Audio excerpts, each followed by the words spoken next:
வணக்கம். சிவன் மாந்திரிகம். இந்த மாந்திரிகத்தில் கொடூரமாக அழிக்கும் கரு செய்வது எப்படி? கரு என்பது மையை வைத்து சொல்வது தான். ஆனால் இந்த கருவை உருவாக்குறதுக்கு எத்தனை வகையான பொருட்களும் எத்தனை வகையான விலங்குகளின் கொழுப்பு, பிச்சு, அதனுடைய உதிரங்கள் தேவைப்படும் என்பதை நாம் இப்போ பார்க்கலாம். கருமாந்திரிகத்தில் 8 வகையான அஷ்ட கர்மங்களும் மிகவும் சீக்கிரமாக வெற்றி பெறத்துக்கு நாம் செய்து வச்சிக்கலாம், செய்து வெற்றியும் பெறலாம்.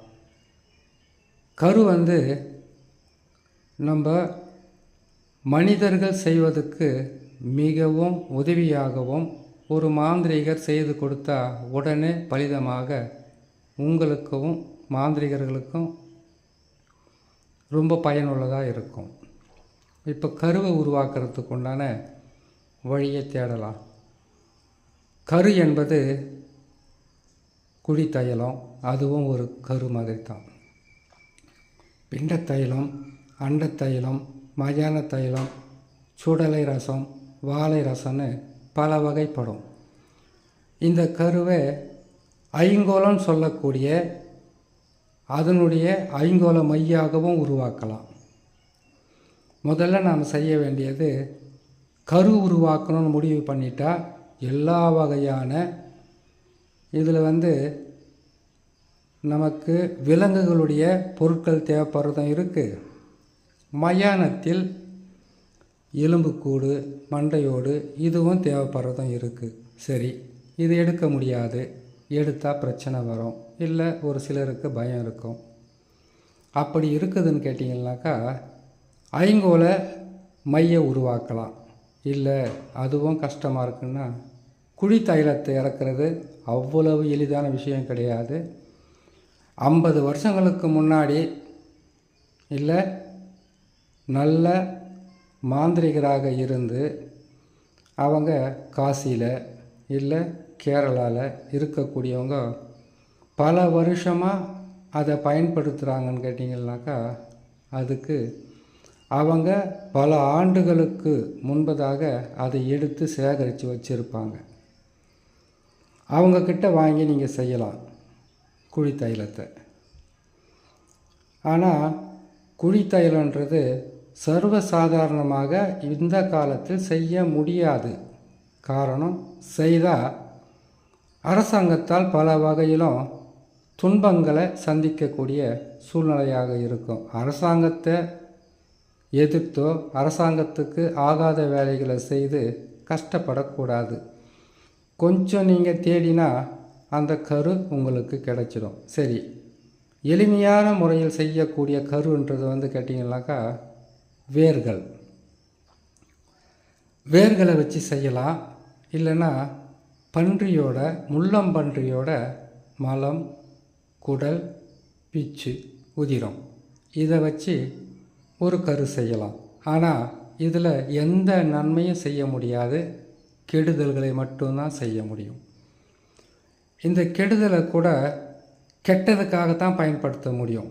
எப்படின்னு கேட்டிங்கனாக்கா சூனியம் வைக்கிறது, ஏவல் பில்லி சூனியம் செய்கிறது, செய்வனை வைக்கிறது, ஒருத்தரை அழிக்கிறது, ஒருத்தரை பிரிக்கிறது, ஒரு குடும்பத்தை நிலைகுலைய வைக்கிறது, சேர்ந்து இருக்கிற கணவன் மனைவியை பிரிக்கிறது, சேர்ந்திருக்கும் பல வகையான நண்பர்களையே பிரிக்கிறது. இப்படிப்பட்ட பாதகத்தை தான் செய்யும் கருமாந்திரிகம். இதுக்கு நம்ம முன்னோர்கள் மாந்திரிகத்தில் சொல்லப்பட்டிருக்கக்கூடிய வேர்களும் சரி, விலங்குகளுடைய பல வகையான பொருட்களும் சரி இதுக்கு பயன்படும். எப்பவுமே கரு செய்யணும்னு கேட்டிங்கனாக்கா ஒவ்வொன்றுத்துக்கும் ஒவ்வொரு கருவை பயன்படுத்தலாம். வசியத்துக்கு ஒரு கரு, வசியத்துக்கு ஒன்று, பேதனத்துக்கு ஒன்று, ஆக்கர்ஷணத்துக்கு ஒன்று, வித்வேஷணத்துக்கு ஒன்றுன்னு 8 வகையான கரு வேர்கள் மூலியமாக கூட உருவாக்க முடியும். அப்படி உருவாக்கணும்னு நீங்கள் நினச்சிட்டிங்கனாக்கா எட்டி மரத்தில் இருக்கக்கூடிய புல்லுருவி புல்லுருவினா உங்களுக்கு தெரியும்ல, மாந்திரீகம் தெரிஞ்சவங்களுக்கு முழுமையாக தெரியும். எட்டி மரத்தில் இருக்கக்கூடிய புல்லுருவியை முழுசாக கொண்டு வந்து அதை ஒரு கல்வத்தில் போட்டு நல்லா இடித்து அந்த சாறு எடுத்துக்கணும். கொஞ்சமாக நீர் விட்டு அதை இடித்து அந்த சாறு எடுத்துக்கிட்டிங்கனாக்கா, இடித்ததுக்கு பிறகு சாறு எடுத்ததுக்கப்புறம் அந்த தொக்கு வெளியில் போடக்கூடாது. அதை நிழலில் உலர்த்தி நல்லா காஞ்சதுக்கப்புறம் அதுக்கு நீங்கள் நம்மளுடைய கற்பூரம் போட்டு நீங்கள் அதை எரித்து அதை சாம்பலாக்கி அதனுடன் வேப்பெண்ணெய் இல்லை எட்டி தைலத்தையும் அதில் சேர்க்கணும். அதோடு சேர்ந்து செவ்வாய்க்கிழமை இறந்து செவ்வாய்க்கிழமையே எரிக்கப்பட்ட ஒரு உடலின் சாம்பல் கொஞ்சம் தேவைப்படும். அதுக்கப்புறம் முச்சந்தி மண், இடுகாட்டு மண், சுடுகாட்டு மண், இது மொத்தமே சேர்த்து ஒரு மைய உருவாக்கினா கரு கெட்டது செய்கிறதுக்கு மிகவும் உதவியாக இருக்கும். இதே கருவை மயான சாம்பல் கலக்காமல் அப்படியே சேர்த்திங்கனாக்கா துஷ்ட ஆத்மாக்களை, துஷ்ட ஆத்மானா என்ன, ஒருத்தரை பேய் பிடிச்சிட்ருக்கோம், ஒருத்தரை காட்டேரி பிடிச்சிக்கிட்டு இருக்கோம், ஒருத்தரை சங்கிகள் பிடிச்சிக்கிட்டு இருப்பாங்க, ஒருத்தருக்கு மோகினி பிடிச்சிக்கிட்டு இருக்கோம், ஒருத்தருக்கு உதிர காட்டேரி பிடிச்சிருக்கோம், ஒருத்தருக்கு அவங்க வீட்டில் இருக்கிறவங்கள சேர்த்து அவங்கள பிடிச்சிக்கிட்டு இருப்பாங்க. அந்த மாதிரி இல்லை வெளியில் இருக்கும் துர்மரணம் ஏற்பட்டு அவங்கள பிடிச்சிக்கிட்டு இருப்பாங்க. இது எல்லாமே செய்கிறதுக்கு எட்டி மரத்தில் இருக்கக்கூடிய புல்லுருவி பயன்படும்.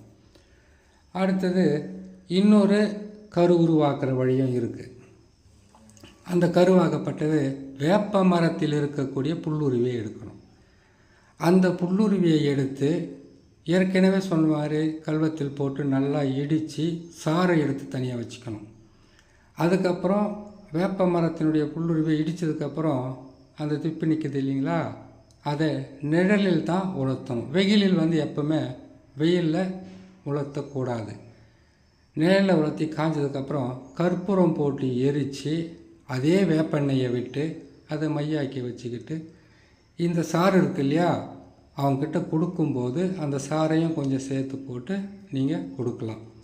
வேப்ப மரத்தில் இருக்கக்கூடிய புல்லுருவி பார்த்தீங்கன்னாக்கா வீட்டில் இருக்கக்கூடிய செய்வன பாதிப்பு, ஏவல் பில்லி சூனிய பாதிப்பு, செய்வனையால் சூனியத்தால் ஒருவர் பாதிக்கப்பட்டிருந்தால், குடும்பத்தில் பல வகையான பிரச்சனைகள் இருந்தால், இல்லை தொடர் கஷ்டம் துன்பம் இருந்தால் அதிலிருந்து விளக்கிறதுக்கு இந்த வேப்ப மரத்தில் இருக்கக்கூடிய புல்லுருவி பயன்படும். அடுத்ததாக புளிய மரத்தில் இருக்கக்கூடிய புல்லுருவி. புளிய மரத்துலேயும் சரி, வேப்ப மரத்துலையும் சரி, எட்டி மரத்துலையும் சரி, எந்த மரத்துலையாவது இருக்கட்டும், அதில் இருக்கக்கூடிய புல்லுருவிகள் ஒரு வேளை புளிய மரத்தில் கேட்டிங்கனாக்கா அதில் இருக்கக்கூடியது நன்மையை செய்யுமா, கட்டாயமாக செய்யும்.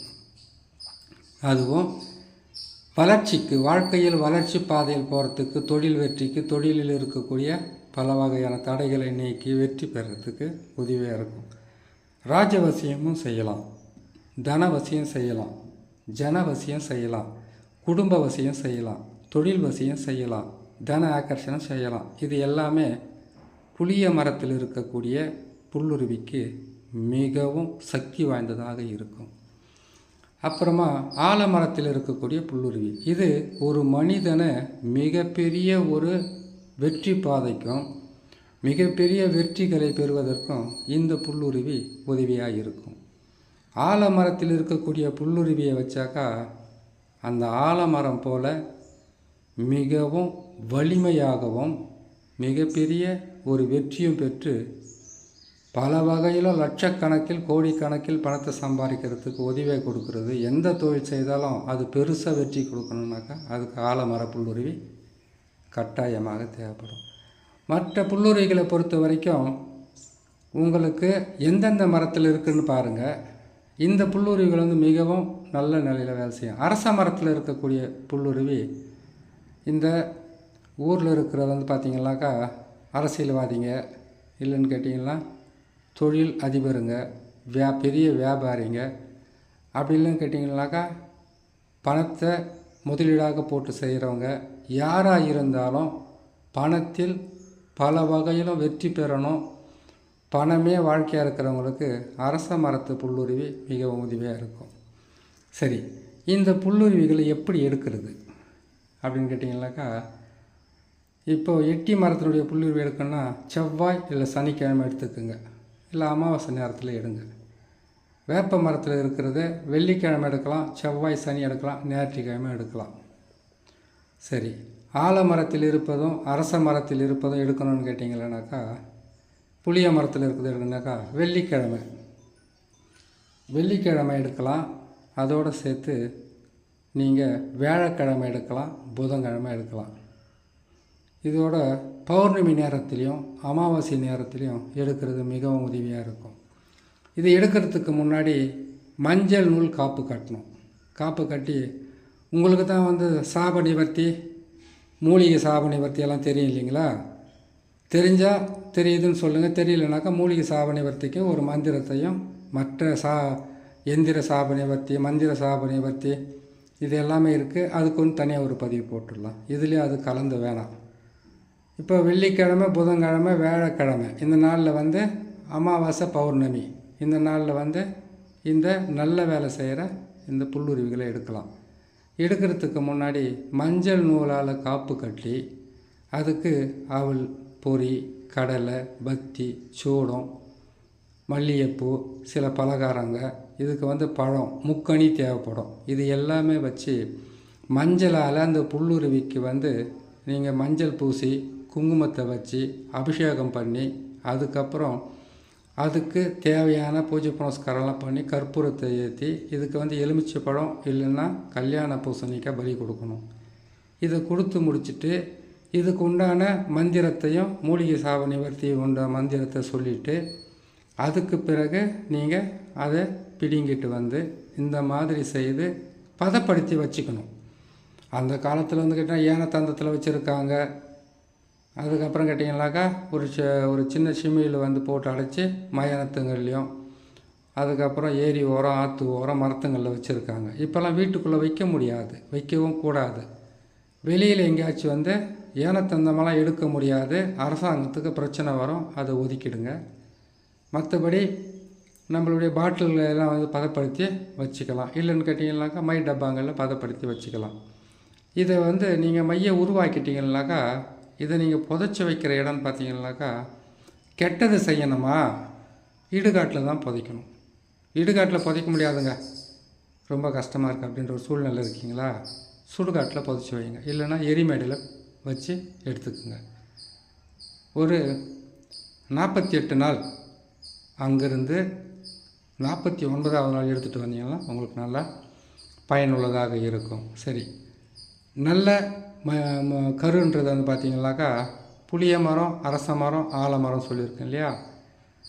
இப்போது இதனுடைய கரு எங்கே வைக்கணும்னு கேட்டிங்கன்னாக்கா, உங்களுடைய ஊருக்கு பக்கத்தில் இருக்கிற அம்மன் கோயில்களில் வைக்கலாம், இல்லை சிவன் கோயிலில் வைக்கலாம், இல்லை பிள்ளையார் கோயிலில் வைக்கலாம். ஒரு மாந்திரீகத்துக்கு பயன்படுத்துகிறத எப்படி கொண்டு போய் கோயிலில் வைக்கிறது, நல்லது செய்கிறதுக்கு நீங்கள் கோயிலில் பயன்படுத்தலாம். அது அங்கே வச்சுட்டு 48 நாள் பொறுத்து எடுத்து அதை நீங்கள் பயன்படுத்துங்க. உங்களுக்கு நல்ல வெற்றியும் கரு மாந்திரீகத்தில் பல வகையான நன்மைகளும் செய்யும். இதிலே உரு தெரியாமல் அழிக்கின்ற கரு மாந்திரீகமும் இருக்குது. அது ஒவ்வொரு பதிவாக போடுறேன், கேட்டு பயன்பெறலாம். நன்றி, வணக்கம்.